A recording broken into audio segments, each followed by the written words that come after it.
विसर्ग संधि के इस क्लास में आप सभी लोगों का पुनः स्वागत है। देखिए, हम लोग अब तक 2 क्लास ले चुके हैं। 2 क्लास का मतलब व्यंजन संधि का। तो व्यंजन संधि के 2 भागों में हमने कंप्लीट कर लिया था। आज जो है विसर्ग संधि के बारे में पढ़ेंगे और विसर्ग संधि में आप बिल्कुल ट्रिक के माध्यम से ही विसर्ग संधि को समझेंगे। समस्या यह होती है कि क्या करते हैं कि आप विसर्ग संधि को पढ़ते हैं लेकिन दिमाग पर से वो उतर जाता है। इस समस्या को दूर करने के लिए हम आपको एक ऐसा उपाय बताने जा रहे हैं जिससे कि आपको विसर्ग संधि दिमाग से नहीं उतरेगा।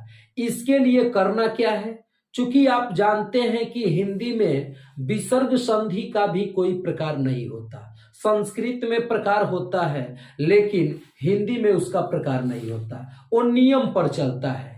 लेकिन हम उस नियमों को बहुत संक्षेप में देखिए कैसे बताते हैं। याद करने का क्या तरीका है, पहला कि विसर्ग संधि, ये जान लीजिए कि विसर्ग संधि में आपका सबसे पहले आएगा विसर्ग।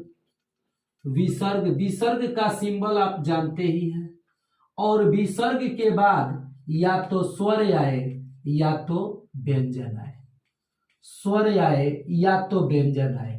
देखिए, विसर्ग संधि में जैसे आपको सिंपली एक परिभाषा दे दिया जाता है कि जब विसर्ग के बाद स्वर या व्यंजन अगर इनका आपस में क्या हो, मेल हो, तो जब इनका मेल होगा तो उसको हम कहेंगे, या उससे जो परिवर्तन या विकार उत्पन्न होगा उसको हम कहेंगे क्या, विसर्ग संधि।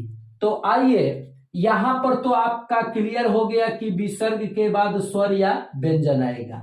अब सबसे पहले एक आपको तरीका वही बताने जा रहे हैं जिसको आपको याद रखना है। ठीक, तो याद रखना है क्या, तो यहां पर 5 चीजें आप याद रखेंगे।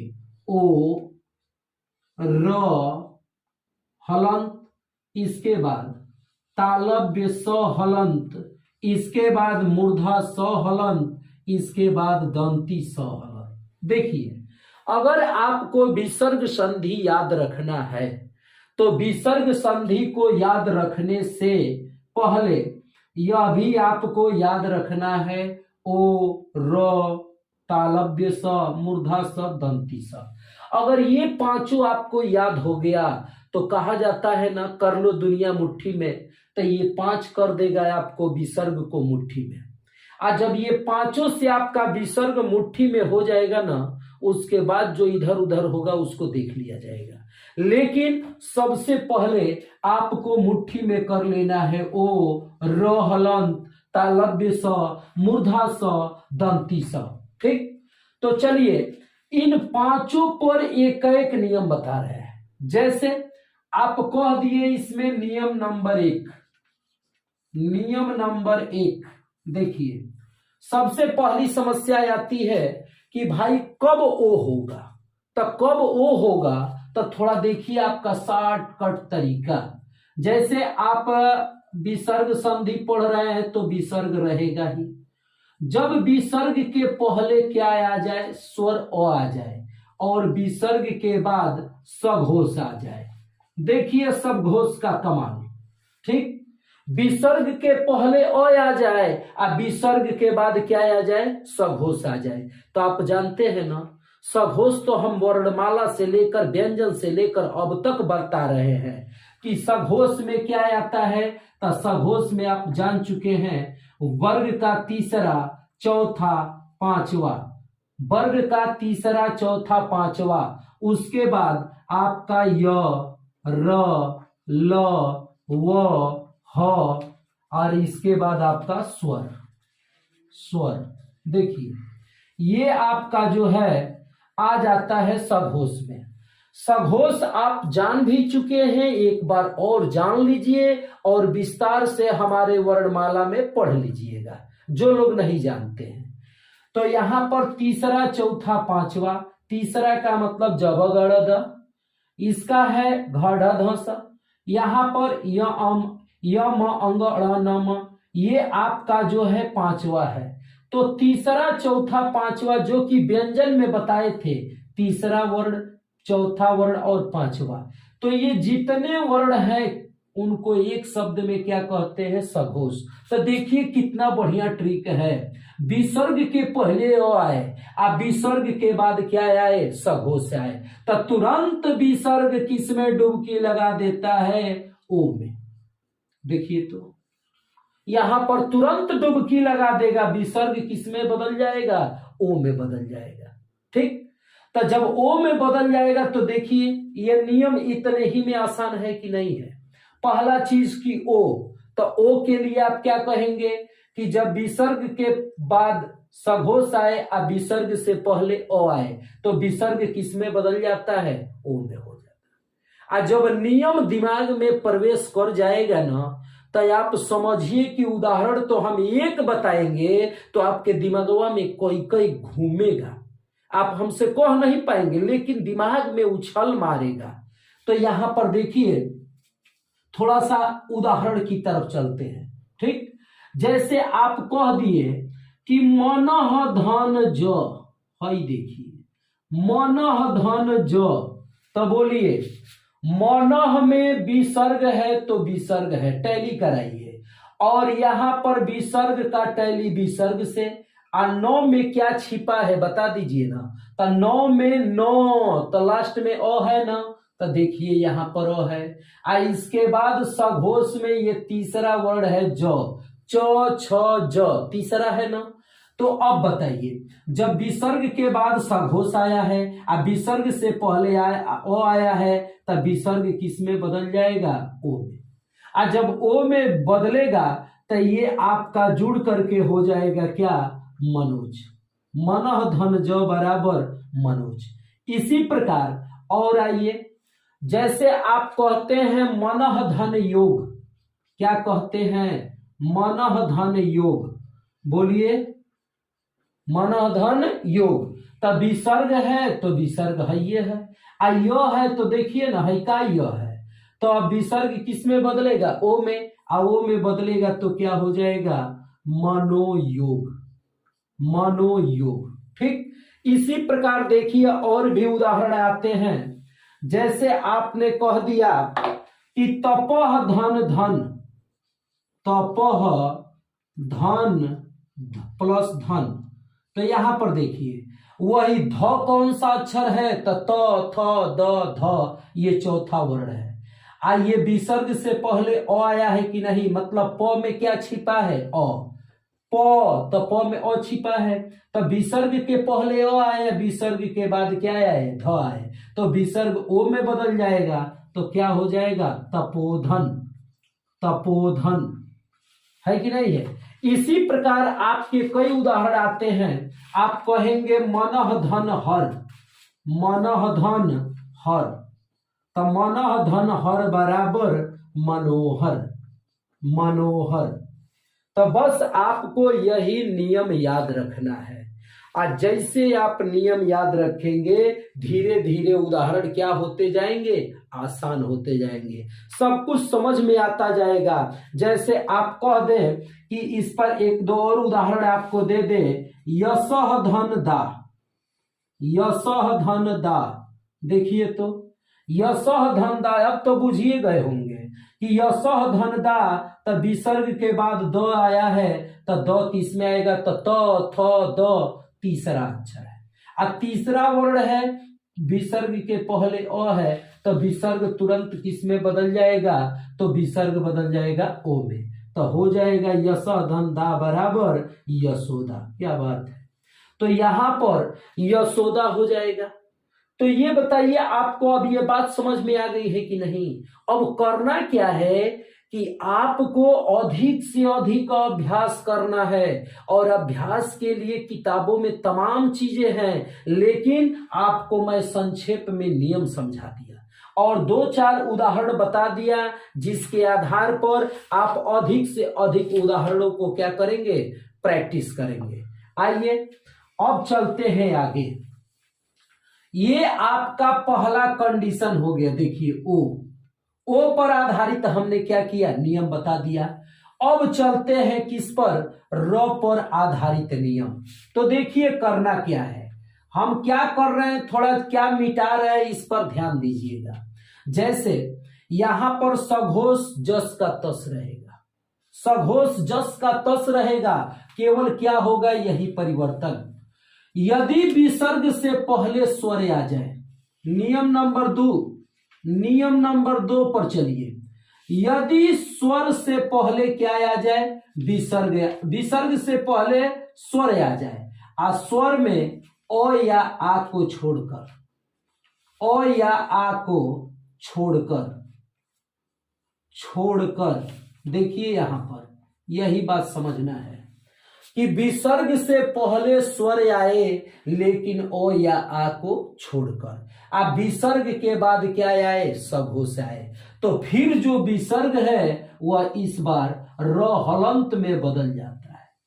देखिए तमाशा, यहां पर पहले वाले में क्या था, पहले वाले में था कि विसर्ग से पहले ओ आए, तो जब ओ आता था तो विसर्ग किस में बदल जाता था, ओ में।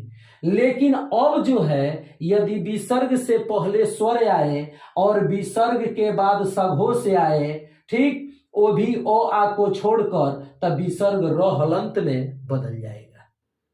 तो दोनों में, इसमें भी सघोष है और पहले वाले में भी सघोष था। अंतर यही है कि सघोष से पहले ओ वाले में ओ था और यहां पर र वाले में स्वर ओ आ को छोड़कर। आइए जब उदाहरण पर चलेंगे ना तो एकदम बात कहिए तो क्लियर हो जाएगी, थोड़ा सा भी दिक्कत नहीं रह जाएगा, काहे कि आप लोग भी खोज रहे उदाहरण है। तो जैसे आप कह दीजिए निधन बल, कहिए निधन बल, देखिए निधन बल, विसर्ग से पहले किसका मात्रा है, छोटी ई का, तो क्या ओ या आ आया है, नहीं आया है। और जब नहीं आया है तो यहां पर छोटी ई आया है तो स्वर में आएगा। इस विसर्ग के बाद बो आया है तो बो क्या है, पो फो बो, तीसरा अक्षर है कि नहीं है ना। तो यहां पर यह तुरंत विसर्ग किस में बदल जाएगा, र हलंत में। ठीक, तो आपको इस तरह पहले लिखिए, पहले क्या करिए कि विसर्ग र हलंत में बदल गया ना, तो कहिए निर हो जाएगा कि नहीं, आ प्लस बल, निर्बल। अब ये दोनों आपस में जुड़ेगा तो र हलंत के बाद व्यंजन आया है तो यह रेफ वाले र में बदल जाएगा और हो जाएगा निर्बल। तो चाहे निर्धन बोलाए तब भी निर्बल और निधन बोलाए तब भी निर्बल, कारण क्या है, विसर्ग ही बदल रहा है र हलंत में। आइए एक और उदाहरण देखते हैं। जैसे आप कह दें कि दुहधन जन, दुहधन जन, तब विसर्ग के पहले छोटा ऊ आया है ना, तो ओ आ को छोड़कर स्वर में छोटा ऊ आ गया। अब विसर्ग के बाद जो आया है तो च छ ज तीसरा वर्ण है, तो नियम का पालन करिए रहा है, तो अब आपका विसर्ग किस में बदल जाएगा, र हलंत में। और जब र हलंत में बदलेगा तो हो जाएगा, इसको लिखेंगे बहुत प्रेम से लिखेंगे कि दूरधन जन, दूरधन जन। और जब दूरधन जन लिखेंगे तो आपको एक र के विविध रूप जो मैंने वीडियो डाला है उस र के विविध रूप में बताए हैं कि र हलंत के बाद अगर व्यंजन आ जाए तो र हलंत रेफ वाले र में बदल जाता है और इसको लिखेंगे दुर्जन। बिल्कुल समझ में आ रहा होगा। आइए इसी तरह और उदाहरण देते हैं। उदाहरण में केवल इसी पर, जैसे आप कहते हैं आसीधन वाद, आसीधन वाद। चलिए नियम पर देखिए, विसर्ग से पहले बड़ी ई का मात्रा आया है तो नियम का पालन करिए रहा है। अब विसर्ग के बाद वो है तो वो आया है, तब विसर्ग किस में बदल जाएगा, र हलंत में। तो इसको आप पहले ऐसे लिखिए ना, आ सी और र हलंत, आ प्लस वाद। अब यहां पर क्या करेंगे, र हलंत के बाद व्यंजन आया है तो र हलंत रेफ वाले र में बदल जाएगा, तो आएगा, लिखा जाएगा आशीर्वाद, आशीर्वाद। तो देखिए इसी तरह के उदाहरण आते हैं इसमें। जो कि र हलंत में परिवर्तन होता है। ठीक, इसी प्रकार आपका कई आ जाएगा, जैसे कह देंगे निधन आशा, निधन आशा। ठीक, तो यह बताइए विसर्ग है तो विसर्ग है, और नौ में छोटी का मात्रा है तो आ को छोड़कर स्वर में छोटी का है। इसके बाद आ, तो बोलिए यहां पर स्वर है कि नहीं है? और जब स्वर है तो आ क्या है? स्वर है। तो यहां पर विसर्ग किस में बदलेगा? र हलंत में ना। तो जब र हलंत में बदलेगा तो यहां पर आपका क्या होगा? निर। बोलिए, हाई विसर्गवा की जगह यह क्या हो जाएगा? र हलंत ना। और जब र हलंत होगा तो निर अधन आशा। हम डायरेक्ट नहीं लिख रहे हैं, हम दो स्टेप में लिख रहे हैं कि निर्धन आशा। अब बोलिए, र हलंत में आ जुटेगा तो रा होगा ना, तो इसको लिखेंगे निराशा। निराशा में कौन सी संधि? विसर्ग संधि। निधन आशा, निराशा। इसी तरह आप अगले उदाहरण की तरफ चलेंगे। ठीक, जैसे कह देंगे दुधन गौ, दुधन गौ। बोलिए, तो दुधन गौ कहेंगे तो यहां पर वही बात क ख ग तीसरा वर्ण आ ही गया है, अब विसर्ग से पहले छोटा ऊ है, तो तुरंत विसर्ग र में बदलेगा ना, तो हो जाएगा दूर आ प्लस ग। ठीक, आ दूर प्लस ग, ये र हलंत होगा, तो यहां पर दू और र हलंत चला जाएगा रेफ वाले र में, तो बनेगा दुर्ग। और दुर्ग का अर्थ होता है, जानते हैं, किला। जो किला होता है वही दुर्ग है। तो चलिए, यहां पर आपको अब समझ में आ गया होगा क्या? दूसरा नियम जो आपका रहा र हलंत पर। तो र हलंत पर हमने ये नियम बता दिया।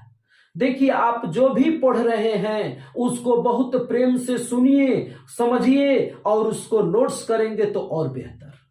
आइए, अगर हम चलेंगे तीसरे नियम की तरफ।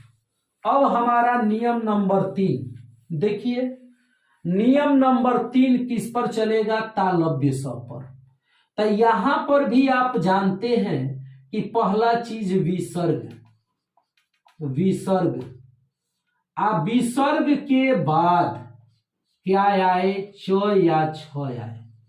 देखिए, ये विसर्ग के बाद यदि च या छ आए तो विसर्ग जो है, ठीक, वो तालव्य स हलंत में बदल जाता है। ऐसा क्यों? देखिए यहां पर क्यों का जवाब भी लीजिए। विसर्ग के बाद च या छ आए तो विसर्ग तालव्य स में बदल जाता है।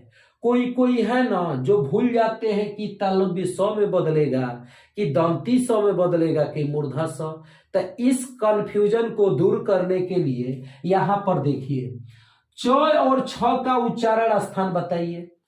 च या छ का उच्चारण स्थान होता है तालु। बोलिए, च का उच्चारण स्थान तालु और छ का भी उच्चारण स्थान तालु, और तालु से ही बोला जाता है तालवी स। तो जब च छ आए तो वो विसर्ग किस में बदलेगा? तो इनका तालु से उच्चारण होता है, इसलिए तालवी स में बदल जाएगा। ठीक, तो यहां पर आपका तालवी स में बदलाव हो गया। और जब हो गया तो तब तक मजा नहीं आएगा जब तक इस पर उदाहरण नहीं चला जाएगा। देखिए, उदाहरण से तो बात एकदम क्लियर हो जाती है। तो यहां पर जैसे आप कह दे निधन चल, क्या कहेंगे? निधन चल। बोलिए, यहां पर च आया कि नहीं आया? तो जब च आया तब विसर्ग किस में बदल जाएगा? तालव्य स हलंत में। और तालव्य स हलंत का मतलब आधा स। तो जब आधा स, तो इसको आप लिखेंगे निश्चल। निधन चल बराबर निश्चल। ठीक, इसी प्रकार थोड़ा सा क्या करेंगे कि और उदाहरण लेंगे। जैसे एक छल पर भी ले लें कि निधन छल, निधन छल, निधन छल। ठीक, तो निधन छल में क्या होगा? तो आप कहेंगे कि यहां पर विसर्ग के बाद छ आया है, तब विसर्ग किस में बदल जाएगा? तो तालव्य स में। छ भी आएगा तब भी तालव्य स, और च आएगा तब भी तालव्य स में बदलेगा। तो यहाँ पर आप लिखेंगे नी आ तालव्य स आधा आ इसके बाद छ आ इसके बाद ल। देखिए ये आपका लिखा जाएगा निश्चल।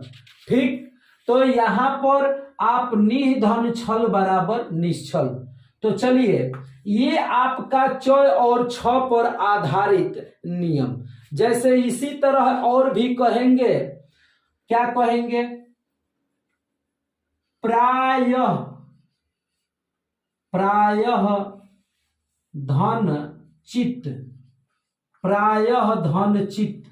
ठीक, तो बताइए विसर्ग के बाद च आया है तब विसर्ग किस में बदल जाएगा, तालव्य स में। आ तालव्य स में बदलेगा तो इसको लिखेंगे प्रायश्चित, प्रायश्चित होगा ना। तो वही है, च या छ में से कोई भी आए तो आपका तालव्य स हो जाता है। आइए बढ़ते हैं अगले नियम की तरफ। यहां पर अब ये नियम था तालव्य स पर। अब आपका नियम नंबर 4 होगा और वो होगा किस पर, मूर्धा स पर। मूर्धा स पर क्या आता है, वही बात कि विसर्ग जो है, विसर्ग और विसर्ग के बाद क्या आए, मूर्धा, सॉरी ट या ठ आए, ट या ठ आए। देखिए विसर्ग के बाद ट या ठ आए तो यहां पर विसर्ग किस में बदल जाता है, मूर्धा स में, हलंत में। कैसे, ट या ठ का उच्चारण स्थान आप बताइए। तो ट या ठ का उच्चारण स्थान होता है मूर्धा, और मूर्धा से ही स बना है, मूर्धन्य स या मूर्धा स। तो बोलिए हाय मूर्धन्य स है ना, ठीक, क्योंकि ट या ठ का उच्चारण स्थान मूर्धा, तो यह मूर्धन्य स बदल जाएगा। जैसे आप उदाहरण जब जानेंगे तो कहेंगे कि हाँ अब समझ में आया। क्या समझ में आया, जैसे आप कहेंगे कि धनु धन टंकार, धनु धन टंकार। अब तो बुझिए गए होंगे, एकदम बुझ गए होंगे। जो आपके मन में आ रहा है वही लिखेंगे, दूसरा हम कुछ नहीं लिखेंगे। यहां पर धनु धन टंकार, तो यहां पर विसर्ग के बाद जब ट आया है तो विसर्ग बदल जाएगा मूर्धा स में। तो यहां पर लिखेंगे धनु और मूर्धा स आधा टंकार। तो धनु धन टंकार बराबर धनुष टंकार। ठीक, इसी प्रकार आप कहेंगे ठ पर निधन ठुर, निधन ठुर। तो यहां पर विसर्ग के बाद ठ आया है तब विसर्ग के आगे क्या हो जाएगा, विसर्ग मूर्धा स में बदल जाएगा और ये हो जाएगा आपका निष्ठुर। ठीक, कहीं कहीं देता है निधन स्थुर, लेकिन यहां पर नियम के अनुसार निधन ठुर होगा और आ जाएगा आपका निष्ठुर। तो देखिए ट हो या ठ हो, ठीक, अगर ये आते हैं विसर्ग के बाद तो विसर्ग मूर्धा स में बदल जाता है। इसका कारण क्या है, तो उच्चारण स्थान सेम। ट या ठ का उच्चारण स्थान मूर्धा, तो तालव्य स का भी, सॉरी मूर्धा स का भी उच्चारण स्थान क्या, वही है मूर्धा। तो चलिए अब चलते हैं आपका 5वां नियम। यहां पर ये तालव्य मूर्धा स पर हो गया। अब चलेंगे आप 5वां नियम किस पर, दंती स हलंत पर। ठीक, तो आइए यहां पर भी सेम वही चीज, विसर्ग के बाद क्या आए, त या थ आए। देखिए विसर्ग के बाद क्या आए, तो या थ आए तो विसर्ग तुरंत दंती स हलंत में बदल जाता है। ठीक, यहां पर दंती स में क्यों बदला, तो आपको पहले से बताते आ रहे हैं कि तो या थ जिसका उच्चारण स्थान दंती, इसलिए इसका विसर्ग बदलेगा दंती स में। ठीक, जब च या छ था तो तालव्य स, जब ट या ठ था तो मूर्धा स, अब त या थ है तो क्या, दंती स। तो आइए ये तो आपका नियम रहा। अब इस नियम पर उदाहरण देखिए। अगर उदाहरण देखेंगे तो उदाहरण में सबसे पहले आता है निधन तेज। निधन तेज, देखिए निधन तेज तो त आ गया ना, तो विसर्ग दंती स हलंत में बदल जाएगा। हलंत का मतलब दंती स आधा, तो आधा का मतलब यहां पर हो जाएगा निस्तेज। निस्तेज, देखिए ठीक। इसी तरह आप कह देंगे निधन ताप। निधन ताप, तो निधन ताप का यहां पर विसर्ग परिवर्तन हो जाएगा, तो हो जाएगा निस्ताप। निस्ताप हो जाएगा ना, ये तो पर है। इसी तरह आपका इस पर भी आता है थ पर भी, तो थ पर देखिए कुछ अपवाद में भी आते हैं। जैसे थ पर कहीं कहीं दे देगा आपका कि विधन थापन। विधन थापन, तो यहां पर विसर्ग के बाद थ आया तो विसर्ग दंती स हलंत में बदल जाएगा और इसको कहेंगे विस्थापन। विस्थापन, तो देखिए ये आपका नियम रहा 5। तो इस तरह ये जो विसर्ग संधि है इसमें आपका दंती स का भी नियम क्या हुआ, कंप्लीट हुआ कि यहां पर विसर्ग के बाद यदि त या थ आए तो विसर्ग दंती स में बदल जाता है। आइए देखिए एक बात, देखिए पहला चीज हमने बताया ना कि जब आपको याद करना है, ठीक, क्या याद करना है कि यदि विसर्ग संधि में ओ र तीनों स, ओ र तीनों स अगर ये जान गए और तीनों पर नियम, पांचों पर नियम जान गए तो समझिए कि आपको कोई विसर्ग में समस्या नहीं होगी। इसमें विसर्ग में जो समस्याएं आती हैं, वह विसर्ग में जो समस्या आती है वह आपकी समस्या इससे दूर हो जाएगी। ठीक, तो विसर्ग में निचोड़ के लिए इन पांचों को जानना क्या है, आवश्यक है। ठीक, इसलिए आपका ये विसर्ग संधि में निचोड़ कंप्लीट हुआ। अब इस विसर्ग संधि को पढ़ करके आप अधिक से अधिक अभ्यास करेंगे। चलिए, तब तक के लिए धन्यवाद।